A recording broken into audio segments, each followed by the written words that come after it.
Spoštovane udeleženke in udeleženci ustanovnega kongresa, dragi prijatelji, dragi podporniki, dragi sedanji in seveda tudi bodoči člani novo nastajajoče stranke, dovolite mi seveda, da vas najprej zelo lepo pozdravim in se zahvalim za vašo udeležbo na ustanovnem kongresu stranke Verjamem.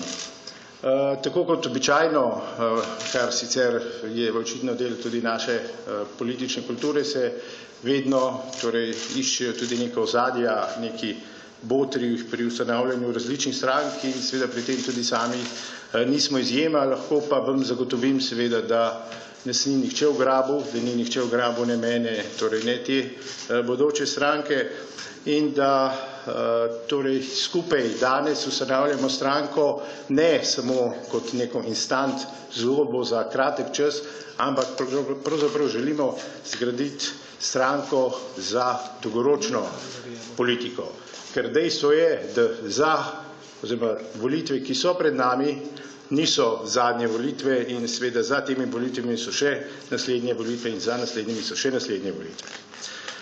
Dovolite mi nekaj besed uvodoma, preden se začne tudi ta proceduralni del.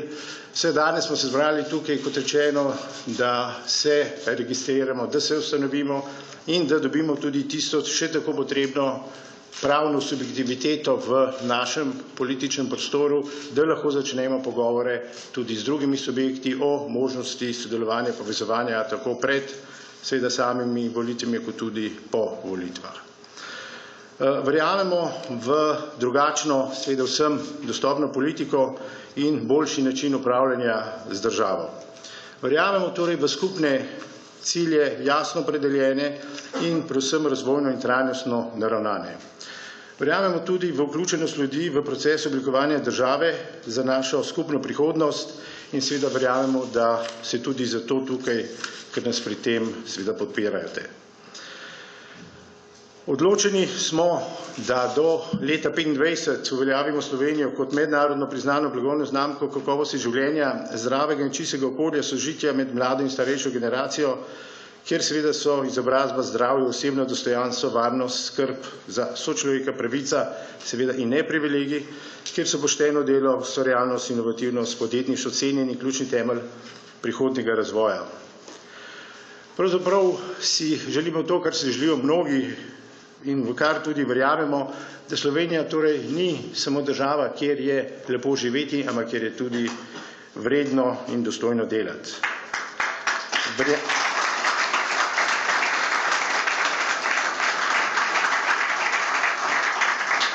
Verjamemo seveda, da so to realni cilji in da jih lahko dosežemo seveda samo skupaj in naš namen je zelo resen. Dejstvo je, da Slovenija seveda potrebuje drugačen razvojni model, da so se dosedanji modeli očitno izpeli, ker danes se seveda soočamo z hudo finančno, gospodarsko, seveda tudi moralno krizo, katere posledice čutimo vsi. Tisto, kar najbolj boli, seveda je vse večje število brezposelnih, vse težje zagotavljanje delovanja zdravstvenega in pokojninskega sistema, tudi te nerazumno dolge vrste v zdravstvenih čakalnicah, ne omenim tukaj samo urgenco, ta vedno večja socialna izključenost in pa razslojevanje prebivalstva, ki seveda se kaže tudi v nižji življenjski ravni prebivalstva, kar tudi zmanjšuje upanje v boljšo prihodnost. Verjamemo seveda, da se da te negativne kazalce obrniti navzgor, zato smo danes tudi tu, tudi zato danes ustanavljamo to politično stranko. Naši cilji so in bodo seveda usmerjeni v to, da se rešimo iz primeža krize, da torej vzpostavimo temelje za stabilno, trajnostno, naravnano in uspešno seveda prihodnost Slovenije in torej želimo si in verjamemo v boljšo Slovenijo za vse nas.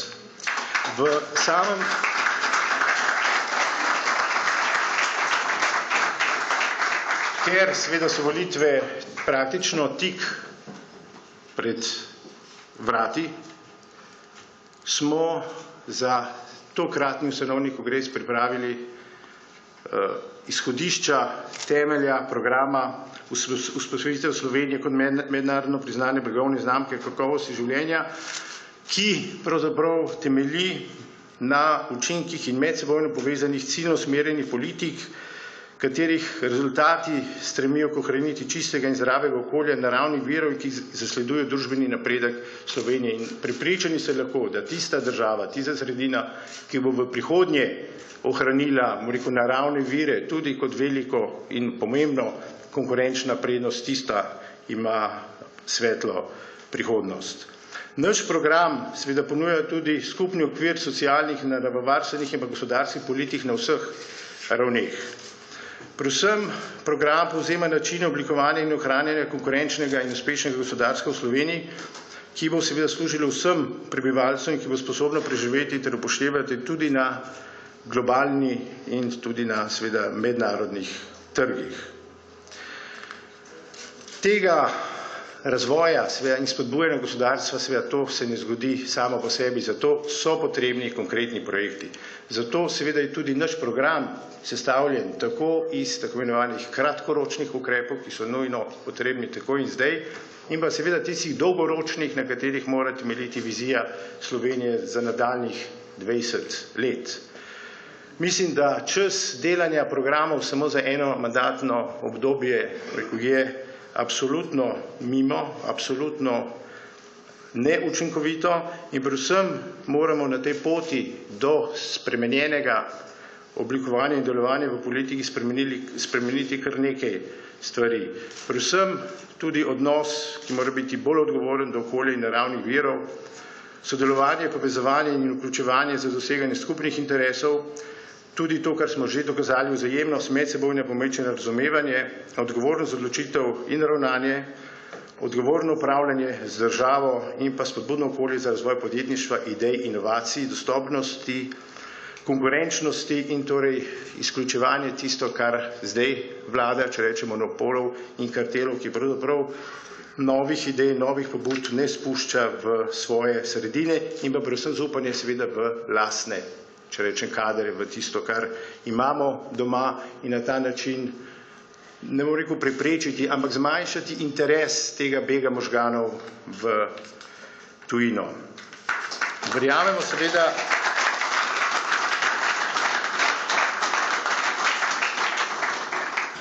da zmoremo in imamo smelost sprejeti dobre odločitve in pravične ukrepe in želimo si priložnosti in odgovornosti, da skupaj seveda popeljemo Slovenije iz situacije, v kateri je ven iz krize. Ravno zato je tudi v naših programskih izhodiščih spisek zelo konkretnih ukrepov, ki dajo možnost tudi povezovanja, predvsem pa resnega razmisleka o tem, kako naprej v naši državi. Definitivno je jasno, da upravljanje z državo, načrtovanje, predvsem pa izvajanje njenih politik ne sme biti seveda plen posameznih političnih strank in tudi dejstvo je, da smo po vstopu v Evropsko unijo, kar večkrat že ponavljamo, nekako smo izgubili ta jasen cilj, kam naprej, kam v prihodnost in zato živimo v situaciji, ko nekako vsaka politika živi sama zase na različnih področjih, kar seveda ustvarja plodna tla tako za korupcijo kot za ohranjanje posameznih monopolov.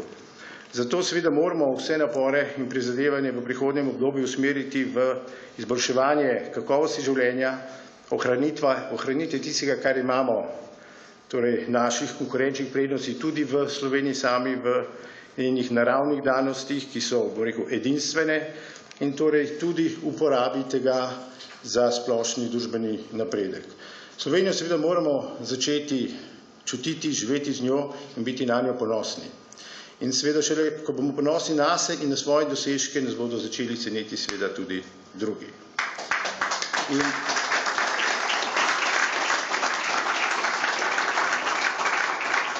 Strategijo razvoja Slovenije do leta 2025 moramo oblikovati na način, da se bodo politike integrirale in dopolnjevale, ne pa seveda izključevale. Da bodo učinki multiplikativni in ne drug drugemu v nasprotju. Da se ne dogaja, da pravzaprav ena politika dela proti drugi politiki, ampak da so te politike med seboj kompatibilne, da so pravzaprav usmerjene v ta naš skupni cilj. Tudi izobraževalne politike ne smemo več načrtovati brez vizije sočasnega, seveda tudi gospodarskega razvoja, turizma, brez upoštevanja tistih temeljnih postulatov, zaradi katerih imamo državo, tudi povezano z varstvom narave, ohranjanja kulturne krajine, investicij v infrastrukturo, brez upoštevanja prostorske politike in torej z jasno zavezo do kmetijstva, do zdravja, do torej teh politik, ki seveda morajo ostati javne. Moramo torej storiti vse, da ne pride do razprodaje na način, ki bi ogrozila tudi to gospodarsko in osnovno suverenost države na mnogih področjih, tukaj govorim predvsem tudi o infrastrukturi. Vsi ukrepi države se seveda morajo dopolnjevati, vsi morajo stremeti k izboljšanju kakovosti življenja. Zato bo po sprejemu strategije razvoja Slovenije posamezne ukrepe potrebno načrtovati vertikalno in horizontalno po področjih ter seveda izvajati po principu od zgoraj navzgor. Prepričani seveda smo, da lahko vsak posameznik prispeva k splošnemu napredku družbe in ohranjanju teh virov, ki jih imamo, s svojim delom, vključevanjem v aktivnosti in drugih, se pravi tudi povezovanje z civilno družbo, predvsem pa tudi v povezovanju, česar se premalo zavedamo, se pravi države in pa seveda tudi lokalne skupnosti. In to je en pomemben izziv, ki nas čaka v prihodnje. Kaj torej tudi z lokalno samoupravo? Moram reči, da tukaj sam se ne gibam ne toliko k vprašanju, ali imamo preveč ali premalo občin, ampak predvsem v tem, da se lotimo torej pomembnega projekta, torej spremembe komunalne samouprave. Ker to so stvari, od katerih bo odvisna tudi potem uspešnost države, se pravi tudi uspešnost državnih politik. Predvsem je pa nekaj pomembno še za konec. Za seveda osebno in družbeno odgovornost tistih, ki so jim državljani zaupali vodenje države, ne sme biti več izgovorov. Države volivci na volitvah ne dajejo v last, temveč zgolj v upravljanje. In čas je seveda, da moralna drža, odgovornost, strokovnost, usposobljenost in neodvisnost dejansko postanejo načela, ki bodo živela vsak dan, predvsem tudi s tistimi, katerim je in bo zaupano upravljanje s to državo. In za konec bi rekel še to, še enkrat ponavljam. Torej danes smo tu, da ustanovimo stranko, ki bo pomembno sooblikovala politični prostor na tem parketu. In dejstvo je, da katerakoli nova pobuda, skupina ali nastojoča stranka se pojavi, očitno ni zelo dobrodošla, kar se kaže tudi v teh zadnjih časih. Dejstvo je, da smo tudi za evropske volitve bili deležni nemalo, bom rekel, pozornosti, tako kot tudi danes in bomo verjetno tudi v prihodnje, ampak če smo seveda uspešno prestali ta krst, bom rekel, evropskih volitev, sem prepričan, da bomo uspešno prestali seveda tudi državnozborske, to pa lahko storimo samo skupaj in seveda, če verjamemo vase in seveda, če verjamemo v to, kar počnemo. Jaz vsekakor verjamem v vas in pravzaprav si želim skupaj z vami oblikovati dobro in uspešno prihodnost in pa Slovenijo za naprej. Hvala.